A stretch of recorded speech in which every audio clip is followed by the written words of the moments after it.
Bom dia, boa tarde, boa noite, né? Depende da hora que você esteja assistindo esse vídeo. Meu nome é Leonardo e hoje a gente vai estudar o conjunto dos números racionais, certo? Esse é o tema da nossa aula de hoje. Porém, antes da gente partir para esse conjunto, nós vamos dar uma revisada naquilo que a gente já estudou, naqueles conjuntos que a gente já estudou, que nesse caso foram os naturais e foram os inteiros, né? Os naturais são aqueles números que a gente já estuda desde pequeno, né? É o 0, é o 1, é o 2, o 3. Nós geralmente usamos eles para contar, né? Para identificar pessoas, enfim. Eles têm uma série de utilidades. Eles começam com o elemento 0 e aí para obter o próximo elemento você vai somando 1, né? E aí você tem 0, 1, 2, 3, né? Até o infinito. São infinitos elementos.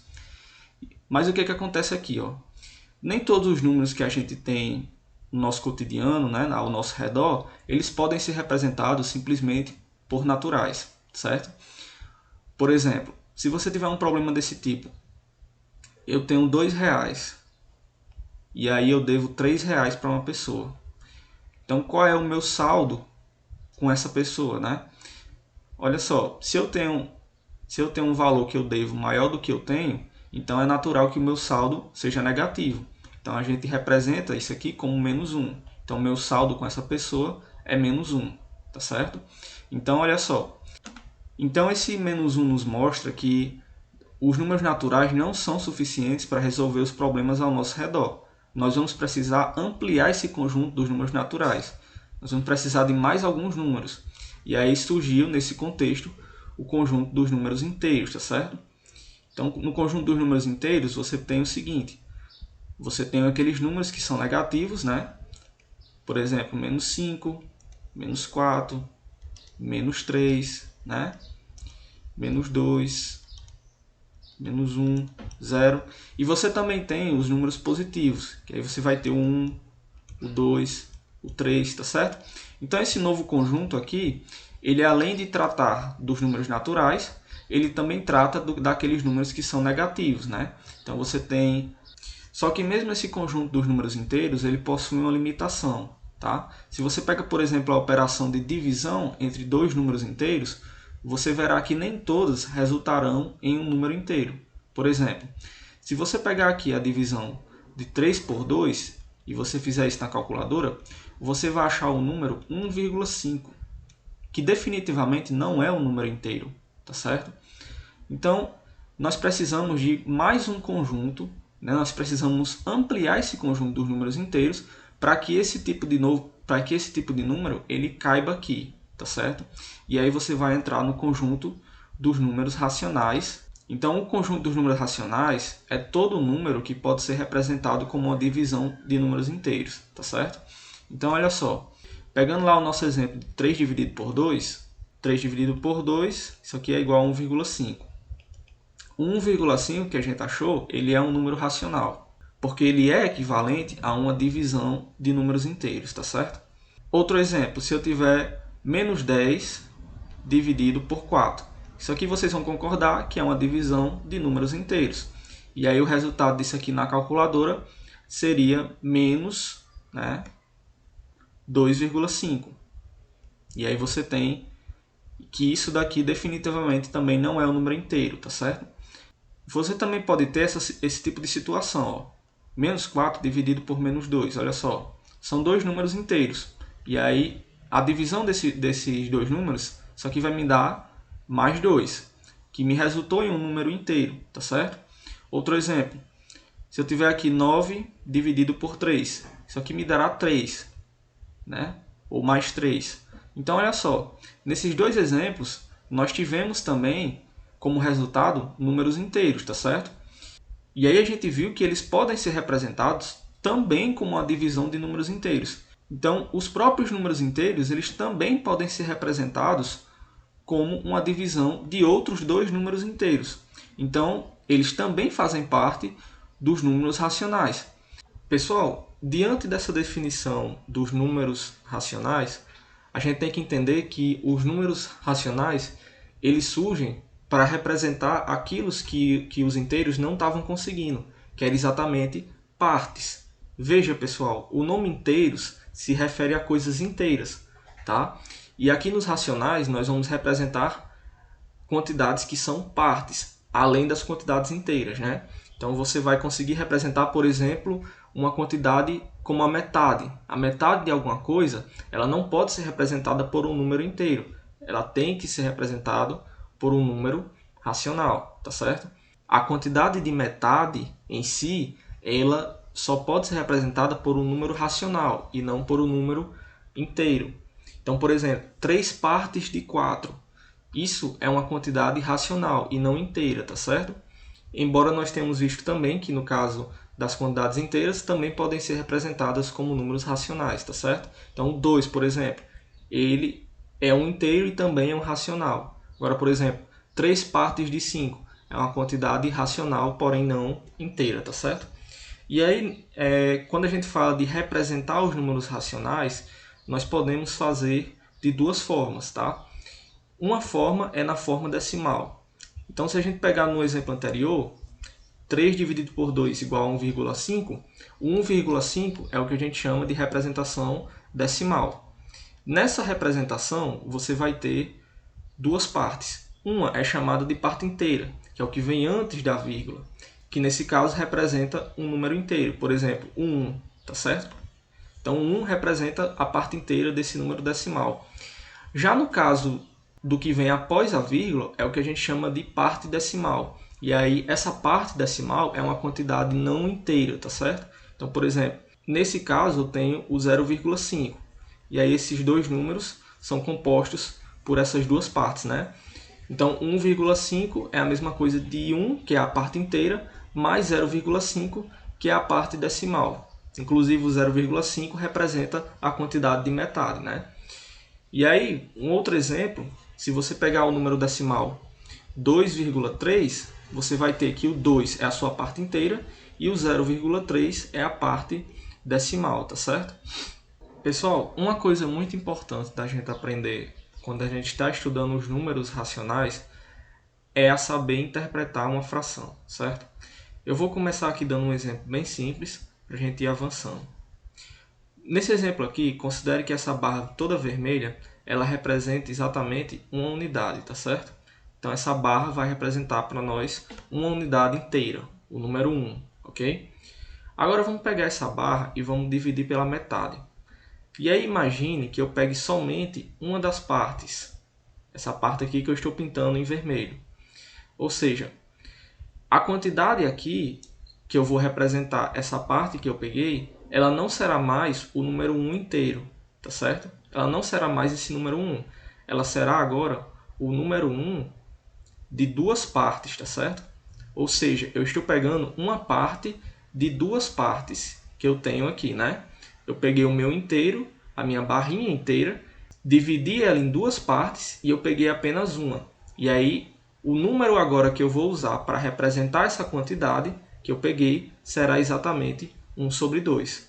Então aqui nós vemos como é que funciona a fração. Ela funciona desse jeito. Você tem um número de baixo, que a gente chamou de denominador, que ele representa a quantidade de partes que alguma coisa inteira ela foi dividida. E aí o número de cima será exatamente a quantidade de partes que eu peguei, que eu estou considerando para o meu problema. Nesse caso, as partes em vermelho, tá certo? Se eu pegasse a minha barra, tivesse dividido em 3 partes e pintado uma, a fração que eu representaria seria 1 sobre 3, já que eu peguei uma parte de um total de 3, que eu dividi uma unidade inteira, tá certo? Pessoal, vamos agora trabalhar aqui com essas 3 barrinhas aqui. Vamos dizer que toda uma barra, tá? Ela representa uma unidade inteira, tudo bem? Então, eu dividi aqui cada unidade inteira em 4 partes. Isso quer dizer que se eu for representar por uma fração, alguma quantidade aqui, ela terá como denominador 4, já que o denominador representa a quantidade de partes que eu dividi uma unidade inteira. Então, nesse caso, se eu pegar, por exemplo, e pintar uma partezinha dessa barra, a quantidade que eu estou representando seria de 1/4, tá certo? Se eu for lá e pintar duas quantidades aqui, olha só, duas barrinhas, eu vou ter aqui 2/4, não é isso? Se eu pintar 3, eu vou ter 3/4 e assim por diante.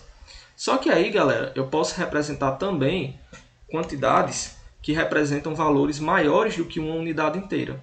Nesse caso, uma unidade inteira vale exatamente 4 quartos, não é isso? Seria representado por essa fração.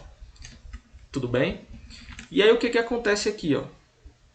Se eu quiser pintar mais, eu teria, por exemplo, pintado mais uma partezinha de outra barra. Aqui eu teria uma quantidade maior do que uma unidade inteira, porque eu estaria pintando uma barrinha inteira e uma parte de 4.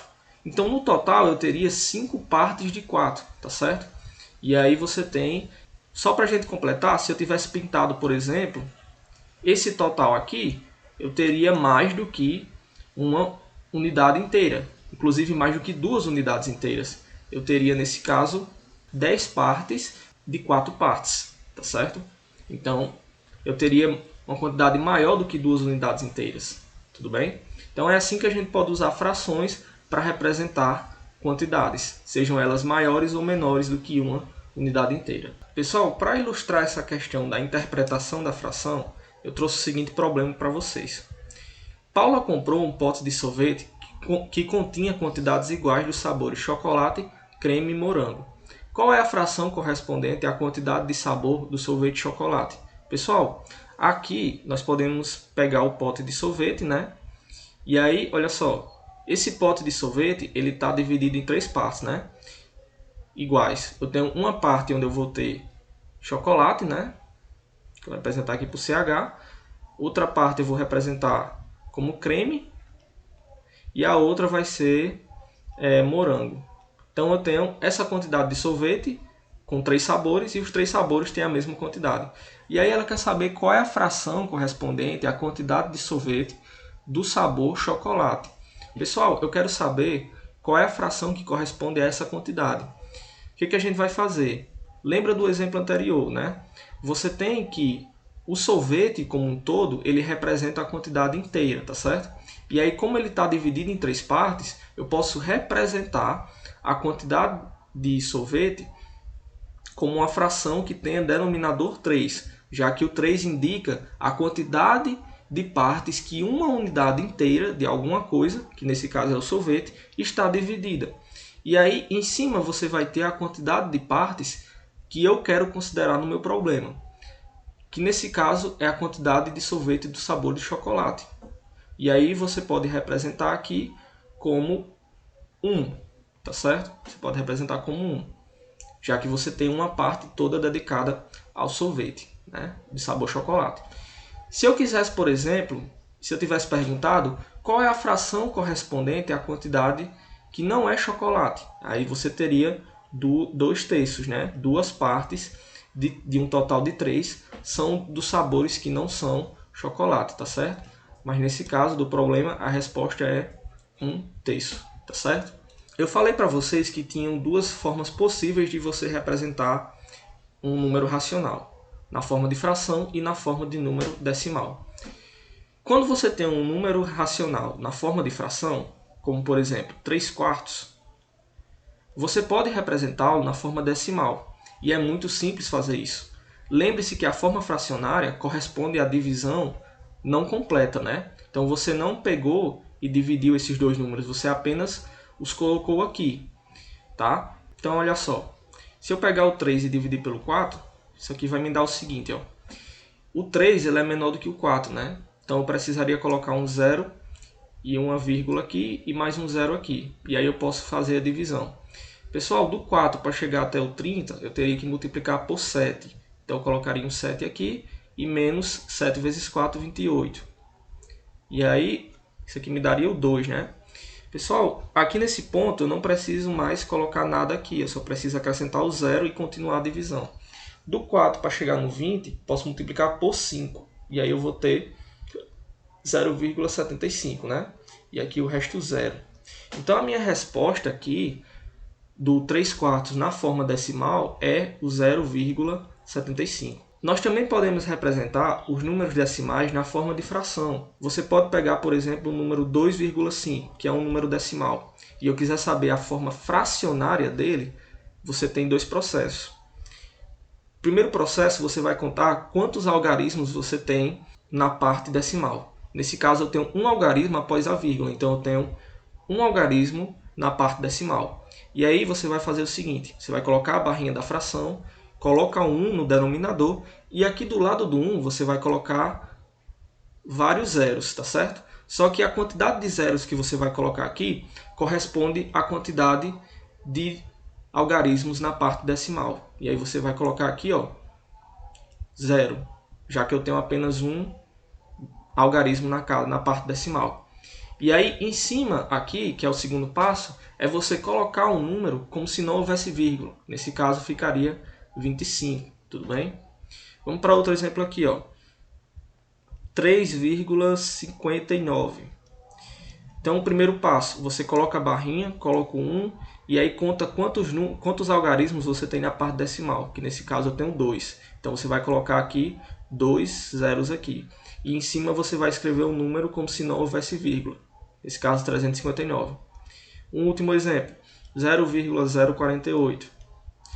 Você vai, novamente, primeiro passo, coloca a barrinha, coloca o 1, conta quantos algarismos eu tenho na parte decimal, e aí você vai ter aqui, ó, 3 algarismos. Então eu vou colocar 3 zeros aqui, ó.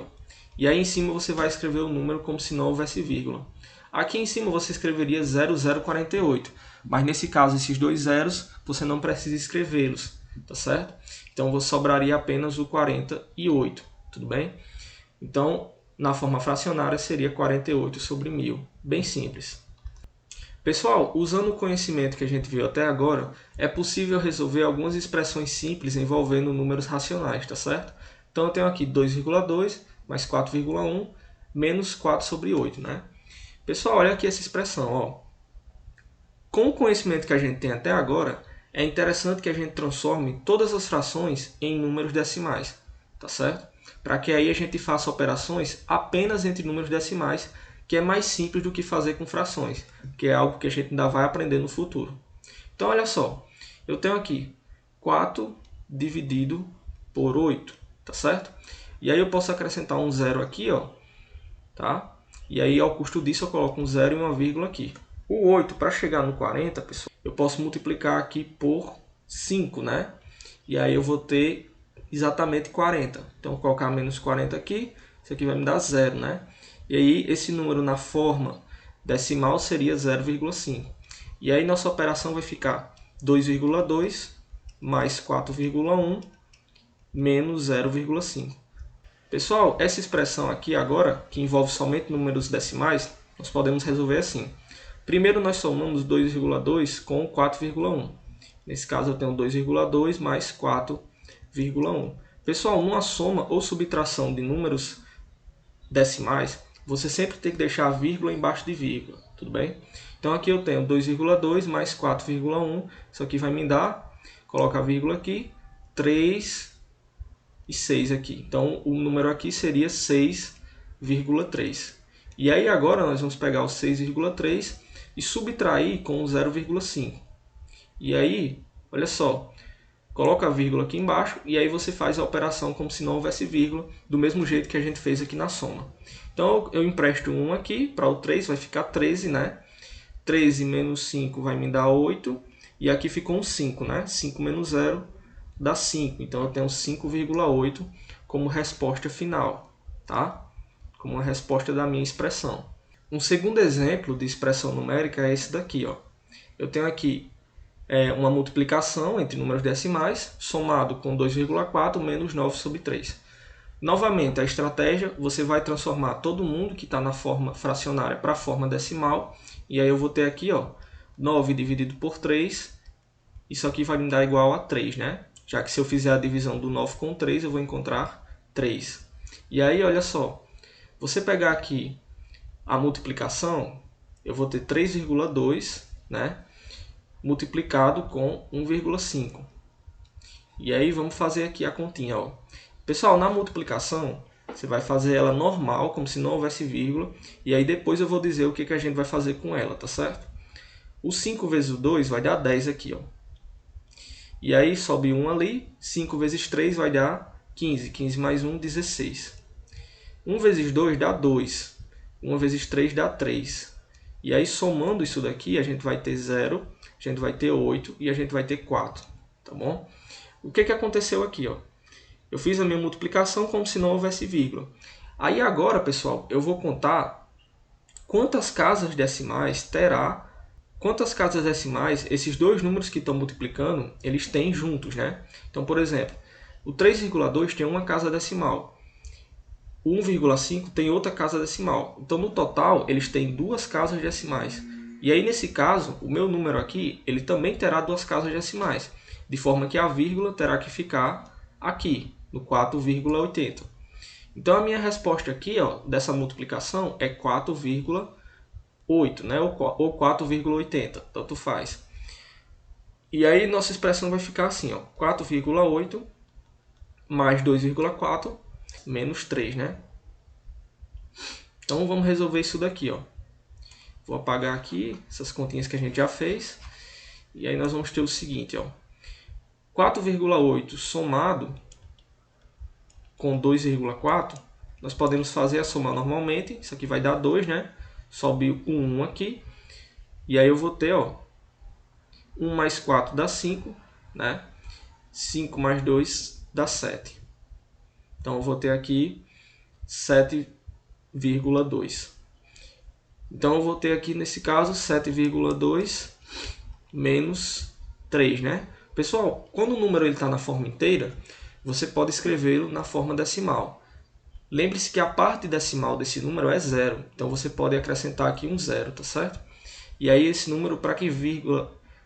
E aí eu estou escrevendo ele assim para que a gente possa fazer a operação com outro número aqui. Nesse caso eu tenho 3 como a parte inteira e a parte decimal aqui é 0, né? Fazendo aqui eu vou ter o seguinte, ó. O 2 menos 0 aqui vai dar 2. 7 menos 3 vai dar 4. Então a minha resposta aqui seria 4,2, né? Então no final, olha só, eu vou ter 4,2 como resultado da minha expressão.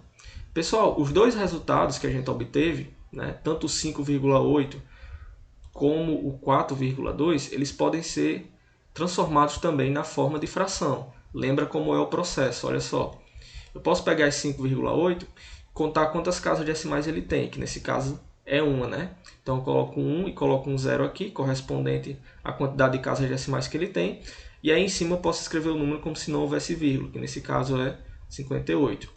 Aqui nesse caso, do 4,2, eu posso escrever como 42 sobre 10, né? Pensando no mesmo processo. Então eu posso representar o resultado dessas duas formas, ou na forma decimal, ou na forma fracionária, tá bom? Então é isso, nós terminamos essa parte introdutória de números racionais, ok?